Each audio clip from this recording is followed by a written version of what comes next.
Voice Pakistan سے میں ہوں سمیہ خورشید، آپ کو اہم خبر سے آگاہ کرتے ہیں۔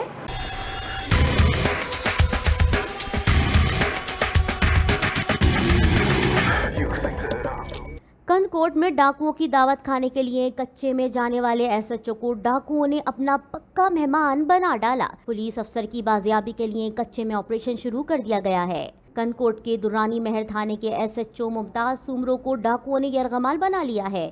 ایس ایس پی کشمور کے مطابق S H O motor cycle پر سوار ہو کر کسی دوست کی دعوت میں شرکت کے لیے جا رہے تھے کہ دودھا پیکٹ سے اغوا ہو گئے ہیں۔ دودھا پیکٹ سے ایس ایچ او کی موٹر سائیکل برآمد کی گئی ہے۔ ایس ایس پی زبیر شیخ کا مزید بتانا ہے کہ ایس ایچ او ممتاز سومرو کی بازیابی کے لیے کچے کے مختلف علاقوں میں آپریشن شروع کر دیا گیا ہے۔ ابھی تک کسی گروپ نے ایس ایچ او کے اغوا کی ذمہ داری قبول نہیں کی ہے۔ جلد ایس ایچ او کو بازیاب کرا لیا جائے گا۔ مزید خبریں دیکھنے کے لیے دیکھتے رہیں وائس پاکستان۔